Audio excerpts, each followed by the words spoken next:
Hello everyone. तो कैसे हो आप लोग? होप करता हूँ आप लोग फिट एंड फाइन हो गए। घर पे रहो, सेफ रहो। जब बहुत ज़रूरी काम हो तभी आप बाहर निकलो, बिना मास्क के मत निकलना। ठीक है, आप सेफ रहोगे तो आपकी फैमिली सेफ रहेगी और सब लोग सेफ रहेंगे। ठीक है, तो चलिए हम लोग अपने प्रोग्रेस पे काम करते हैं। तो लास्ट वीडियो में हम लोग ने रेगुलर काउंटर पे इनपुट दिया था और उसमें हम लोग डिक्रीज बटन का इस्तेमाल किया था और इंक्रीज बटन का हम लोगों ने इस्तेमाल किया था। सो डिक्रीज बटन में हम लोगों ने डिक्रीमेंट किया था इनपुट -1। हम लोगों ने एक कांस्टेंट बनाया था डिक्रीज से। सो हम लोगों ने उसके अंदर एक आउटपुट लिया था। आउटपुट के अंदर हम लोगों ने एक इनपुट -1 ताकि हमारी वैल्यू जो भी आए वो एक डिक्रीमेंट कर दें। वैसे ही हम लोगों ने इंक्रीज के लिया था इनपुट +1। सो हमारे इनपुट जो भी आए, लाइक हमारे इनपुट इस टाइम -3 है तो वो +1 जब होंगे तो -2 हो जाएंगे। तो ऐसे हमारे वैल्यू इंक्रीज होंगे -3 -2 -1 0 1 2 3। देन फिर हम लोगों ने एक रीसेट बटन पे काम किया था, एक कांस्टेंट लिया था रीसेट के। सो उसमें था कि हम लोगों ने एक आउटपुट के अंदर हम लोगों ने सिर्फ 0 डाला था ताकि अगर हम लोग के नंबर आएगा 100 200 1000 2000 कहीं भी होंगे, जैसे ही मैं रीसेट बटन क्लिक किया वो ऑटोमेटिकली हम लोग के जितने भी 2300 पे था नंबर काउंट हो रहा था वो ऑटोमेटिकली 0 पे आ जाएगा। सो आज हम लोग क्या करेंगे, आज हम लोग एक डिले बटन जनरेट करेंगे। डिले बटन में क्या है कि उसके अंदर हम इफ़ डिले बटन पे क्लिक करेंगे तो देखिए क्या होता है। सी गाइस, सो 2 सेकेंड का वो डिले लेगा और 2 सेकेंड के डिले के बाद नंबर को काउंट करेगा। और इफ़ मैं इस लार्ज डिले काउंटर को इफ़ रैंडमली मैं एक रैंडमली हम लोग 5 टाइम क्लिक करेंगे without any further delay. Like if मैं कंटिन्यूसली 5 टाइम बटन को क्लिक किया 1 2 3 4 एंड 5। सी गाइस, तो ये 5 टाइम ये नंबर उस विदाउट ए डिले वो इंक्रीमेंट करेगा। और इफ़ मैं एक ही बार एक बार सिंगल क्लिक करूँगा, देखिए तो ये 2 सेकेंड का डिले लेगा। बट अगर हम लोग कंटिन्यूसली इस बटन पे 5 टाइम 10 टाइम, ये डिपेंड करता है आप लोग पे कितनी बार बटन को क्लिक करना चाहते हैं। तो जितनी स्पीड से आप बटन को क्लिक करेंगे उतनी ही स्पीड से ये काउंटर काउंट होगा। ओके, तो चलिए इस लास्ट डिले काउंटर पे हम लोग इस वर्क स्टार्ट करते हैं। तो ये हम लोग के लास्ट टाइम के ये कुछ कोड्स हैं, तो इसी में हम लोग को वर्क करना है। सो ये जो react.fragment है ये देखिए, तो उसके अंदर हम लोग एक सेक्शन प्रोवाइड करेंगे। सो सेक्शन, ठीक है, और इस बटन के नीचे मैं इस सेक्शन को क्लोज कर दूंगा। होप आप लोग HTML CSS पढ़े होंगे, और अगर इफ़ आप लोग नहीं पढ़े हो तो इस वीडियो को अभी पॉज करो, सबसे पहले HTML CSS पढ़ो और मोर ओवर आपको उसके बाद जावास्क्रिप्ट के बारे में भी जानना पड़ेगा। तो ये तीनों आप जानो तब आप इस कोड को और इस प्रोग्रामिंग को जान सकते हो कैसे वर्क करता है। अदरवाइज़ आप टोटली कंफ्यूज हो जाओगे कि हो क्या रहा है कि अब हम कांस्टेंट ले रहे हैं और फिर उसके अंदर हम लोग एक रिटर्न कर रहे हैं, रेंडर कर रहे हैं, सो सेक्शन ले रहे हैं, फिर एक्सपोर्ट कर रहे हैं, इंपोर्ट कर रहे हैं, चल क्या रहा है। तो आप लोग टोटली कंफ्यूज हो जाओगे। सो इस वीडियो को देखने से पहले आप पहले इसको पॉज करो, HTML CSS पढ़ो, जावास्क्रिप्ट पढ़ो, जावास्क्रिप्ट के कॉन्सेप्ट पता होना चाहिए कि कैसे जावास्क्रिप्ट वर्क करते हैं। सो उसके अंदर आप लोगों को कंसोल देखना है, कंसोल कैसे लेते हैं, अगर हमको किसी डॉक्यूमेंट को राइट करना है तो वो कैसे करेंगे, तो सारी चीज़ आपको देखना पड़ेगा। ऐड लिसनर, ये ऑन क्लिक है, तो ये सब के फंक्शन क्या है, हम लोग क्यों यूज़ कर रहे हैं। एक बटन के लिए हम लोग ऑन क्लिक यूज़ कर रहे हैं फंक्शन कि जैसे ही हम इस बटन पे क्लिक करेंगे तो ये फंक्शन को कॉल करेगा। अगर मैं इस डिले के लिए यूज़ कर रहा हूँ तो इस डिले के लिए मैं एक सेट टाइम आउट यूज़ करूँगा, एक फंक्शन जिसके अंदर ये है कि हम एक फंक्शन को एक स्पेसिफाइड डिले के बाद हम लोग कॉल करते हैं। सो ठीक है, आगे बढ़ते हैं। ये हो गया। अब इसके बाद मैं एक और सेक्शन बनाऊंगा। इस सेक्शन क्लोज करने के बाद ठीक है, ये हो गया। अब इसके अंदर मैं एक H2 लूँगा हेडर। अब उसके अंदर मैं लिखूँगा लार्ज डिले काउंटर, ठीक। फिर मैं एक और हेडर लूँगा H1, तो उसमें मैं इनपुट दूँगा।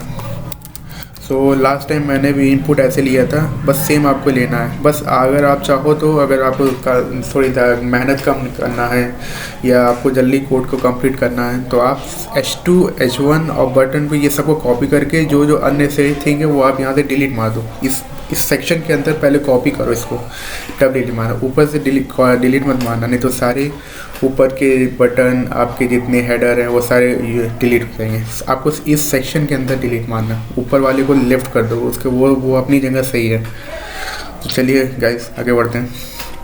फिर हम लोग क्या करेंगे, इसको मैं सेव करता हूँ, आपको दिखाता हूँ। So see guys, boom guys, boom. देखिए गाइस, तो अपना ये लार्ज डिले काउंटर और ये काउंटर बन गया, इनपुट बन गया। अभी देखिए, अगर मैं आपको यहाँ इंक्रीमेंट डिक्रीज़ करूँ या इंक्रीज़ करूँ, ये बटन दोनों काम करें, क्योंकि हम लोगों ने दोनों के लिए एक ही वेरिएबल लिया है इनपुट, तो इसीलिए दोनों एक साथ काम करेंगे, ठीक है। तो चलिए अब मेरे को क्या करना है कि मेरे को अभी ये थोड़ा सा ख़राब लग रहा है कि लार्ज डिले काउंटर और इस बटन के बीच में कोई स्पेस ही नहीं है, तो वो मज़ा नहीं आ रहा देख के कि बेकार लग रहा है। तो चलिए हम लोग क्या करेंगे, एक स्टाइल करते हैं।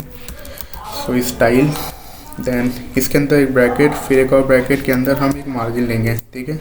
तो मार्जिन में हमको क्या करना है, ये कॉमा लेना, ये इसके बाद हम लोग को 4 REM, 0 लेना है, ठीक है। ये कॉमा लेना है, या आप डबल इन्वर्टेड कॉमा भी ले सकते हो, सिंगल इन्वर्टेड कॉमा भी ले सकते हो, ये डिपेंड करता है आप पे, आपको कौन सा। लेकिन मैं ज़्यादा फेवर करूँगा कि आप लोग डबल इन्वर्टेड कॉमा यूज़ कम करें और सिंगल इन्वर्टेड कॉमा के लिए बहुत सी जगह है कि आपको सिंगल इन्वर्टेड कॉमा भी लेना पड़ेगा। सो आप चाहो, आप डिपेंड कर, वर्क तो करेगा ही, नो इशू कि वर्क नहीं करेगा, ये वर्क करेगा। लेकिन मैं रिएक्ट केस के लिए प्रेफर करूँगा कि आप सिंगल इन्वर्टेड कॉमा यूज़ करो, ठीक है। ये हो गया। अब इसको मैं सेव करता हूँ। सी गाइस, बूम गाइस, ये अपने पास एक काउंटर बन गया। हम लोग एक स्पेस मार्जिन बना दिए 4 REM और 0 का, तो ये हो गया, ठीक है। अब REM की जगह आप पिक्सल भी डाल सकते हो, देन आप चाहो तो सेंटीमीटर डाल सकते हो, ये डिपेंड करता है आपको कि आप क्या डालना चाहिए। बट आपको उसी हिसाब से प्रॉपर्ली आपको सेट करना पड़ेगा। यहाँ पर अगर आप सेंटीमीटर जा रहे हो कि आपको कितने सेंटीमीटर गैप चाहिए, 1 के सेंटीमीटर का, 2 सेंटीमीटर का, या पिक्सल का चाहिए, सो आपको ऐसे देखना पड़ेगा, ठीक है। इसके बाद मैं क्या करूँगा कि एक बटन जनरेट करूँगा। तो बटन जनरेट किया, अब इसमें लिखूँगा लार्ज डिले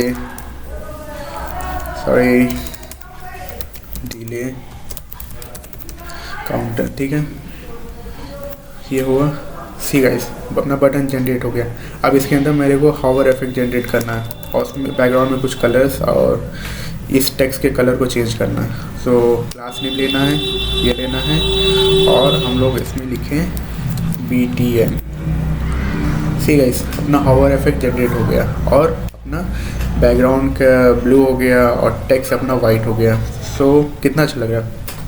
अब एक चीज़ मैं बताता हूँ कि आप इस React.js में आप जैसे हम लोग HTML CSS में क्या करते हैं, जब हम लोग div लेते हैं तो उसमें हम लोग क्लास लेते हैं, सिंपल क्लास लिखते हैं, बट हम लोग यहाँ पर क्लास नेम लिखते हैं, ठीक है। तो आपको ये ध्यान रखना है कि आपका क्लास इसमें भी वर्क करेगा, लेकिन जब आप इस पेज को इंस्पेक्ट करोगे तो उसमें क्लास में वो एरर देगा। देखिए, जैसे मैं इस क्लास नेम में से नेम हटा दिया और इसको मैं सेव कर दिया, ठीक है। इस पेज में कोई इफेक्ट नहीं आया, पेज आपका दिखा रहा है परफेक्टली एकदम सही है, ठीक है। बट आपको ध्यान रखना है कि हमेशा सामने वाला कोड भी चेक करता है, और अगर वो उसको देखना हो कि आपने क्या किया है, क्योंकि बहुत लोग, जैसे आप किसी को आप अपना पेज हैंड ओवर किए दिखा रहे हो,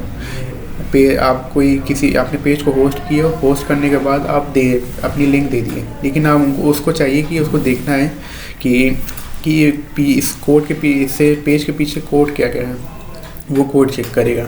तो वो क्या करेगा, इसमें राइट क्लिक दबाना आप लोग को, फिर वहाँ जाना है इंस्पेक्ट पे।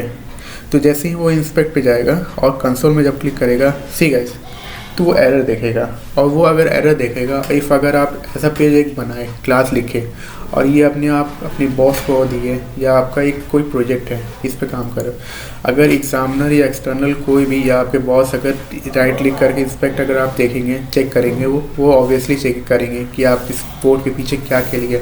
अगर API पे वर्क कर रहे हो तो वो API चेक करेगा, क्या क्या आप API लिए हो। तो इस तरह इस पेज के लिए वो चेक करेगा, तो देखेगा कि यहाँ पर एक इनवैलिड डॉग प्रॉपर्टी दे रहा है क्लास, और जो आपने क्लास लिया है वो उसको पता चल जाए कि आपको आता नहीं है। सो आपको ये सब ध्यान रखना है कि जितने भी आप इंस्पेक्ट में जाओ, पहले वहाँ से आप इस तरह के एरर को रिमूव करो। मेन बहुत इंपॉर्टेंट चीज़ है, अगर आप इस एरर को रिमूव नहीं करोगे तो आगे जाके आपके प्रोजेक्ट पर इफेक्ट पड़ेगा, और जिससे हो सकता है कि आपके जो एग्ज़ाम के लिए अगर आप ये प्रोजेक्ट कर रहे हो तो आपके मार्क्स भी डिटेक्ट हो जाएंगे कि आपको क्लास नेम और क्लास यूज़ करना था, आपने क्लास लिया तो, और ये आपका इनवैलिड डॉग प्रॉपर्टी दे रहा है। तो डॉक्यूमेंट ऑब्जेक्ट मॉडल बोलते थे।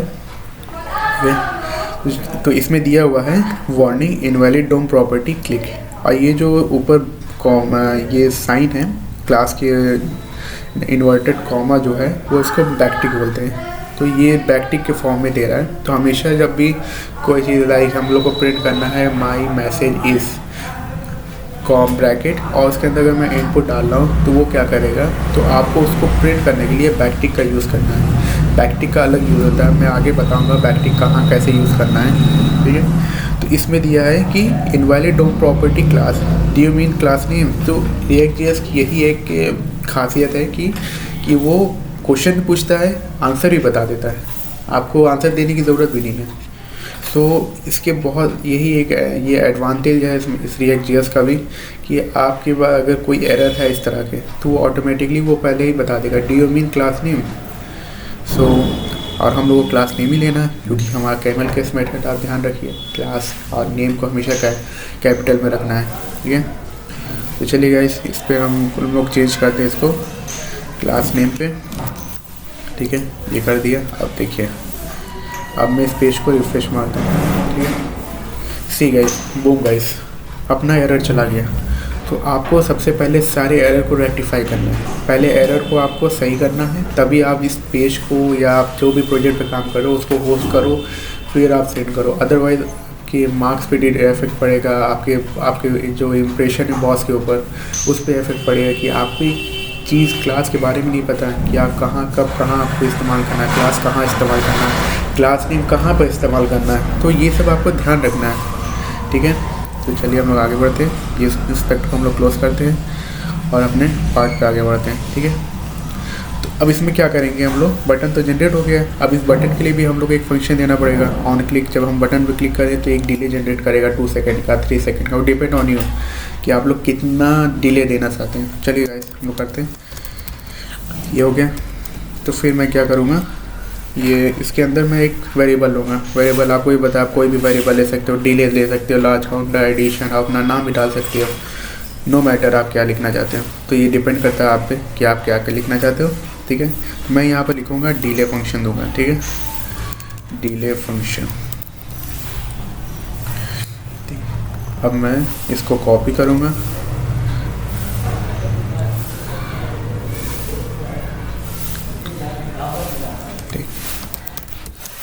अब इसमें मैं डिले को डालूँगा, फिर ये करूँगा, ठीक।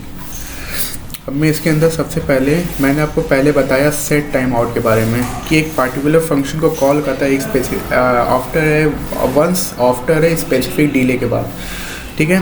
तो सेट टाइम आउट आ गया, इस पर आपको क्लिक करना है, ठीक है, कॉमा। अब मेरे को एक डिले देना है, लाइक मैं दूंगा 2 सेकंड का डिले, तो 2000 लिखेंगे क्योंकि ये मिली सेकेंड में है। जब आप मिली सेकेंड में लिखोगे तभी आपको वैल्यू आपको जो रिजल्ट प्रोवाइड करेगा 2 सेकंड का डिले प्रोवाइड करेगा। तो आपको ये ध्यान रखना है, आप 2 लिखोगे तो वो वर्क नहीं करेगा।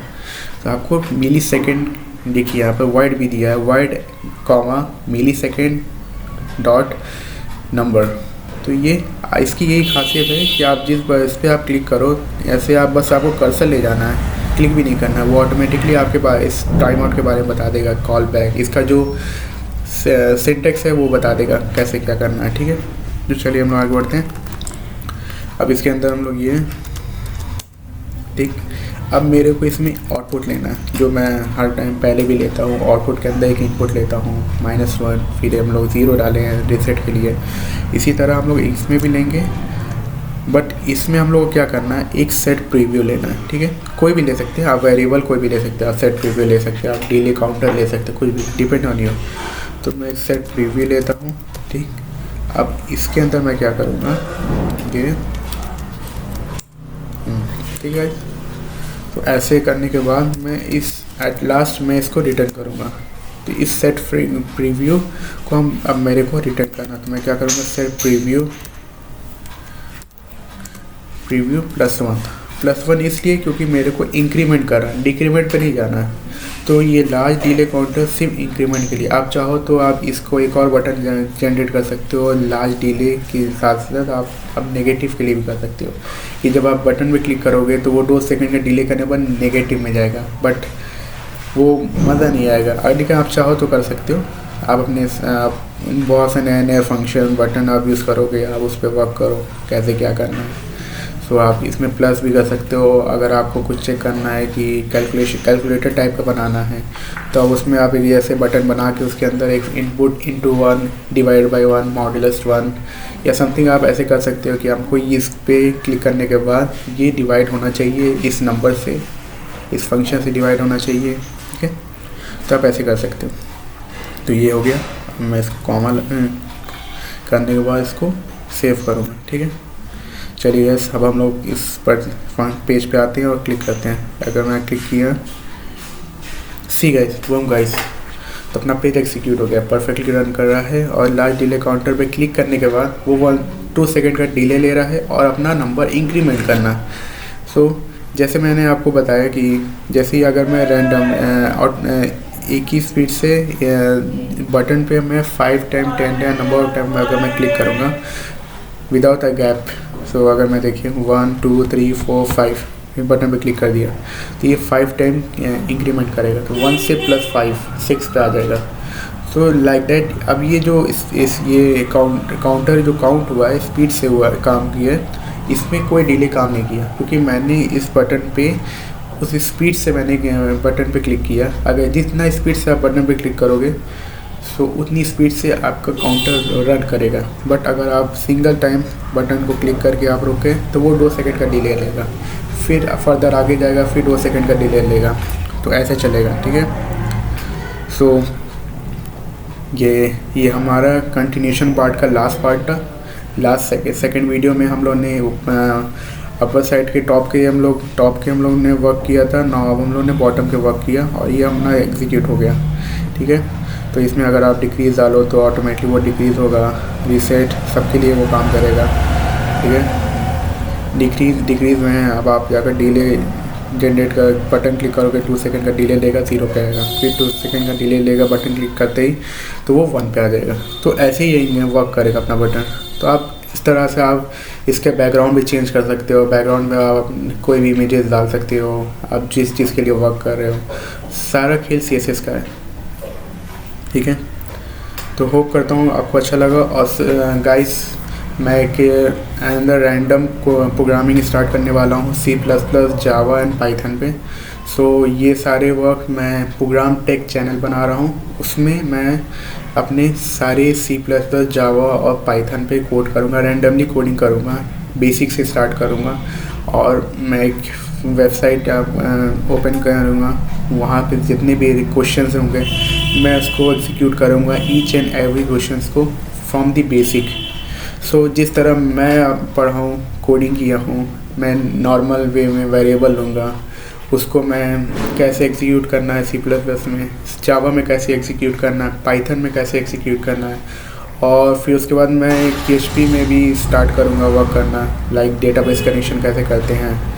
सो PHP में कुछ कोर्स करूँगा और मोर ओवर फर्दर लैंग्वेज पे भी काम करूँगा, जो और भी लैंग्वेज है लाइक R प्रोग्रामिंग है, देन पाइथन, C++, जावा, PHP, ऐसे बहुत से प्रोग्रामिंग लैंग्वेज हैं। तो मैं रैंडमली अब स्टार्ट करूँगा उस पर भी। तो एक साइड में फ्रंट एंड का भी काम होगा, बैक एंड का भी काम होगा, front end development back and का भी काम होगा, और साथ ही साथ आपके कुछ प्रोग्रामिंग लैंग्वेज के बारे में भी आपका याद हो जाएगा। So that's all this one. Hope करते हैं आप लोग स्टे सेफ रहो और घर पे रहो। स्टे सेफ, स्टे होम, और आप लोग अननेसेसरी बाहर मत घूमो, मास्क लगा के रहो। सो होप करता हूँ आपको मेरे वीडियो अच्छे लगे होंगे। अगर इफ अच्छे लगे हों वीडियो, सो आप लाइक करो, शेयर करो एंड सब्सक्राइब करो, and stay tune with me. Okay, bye guys.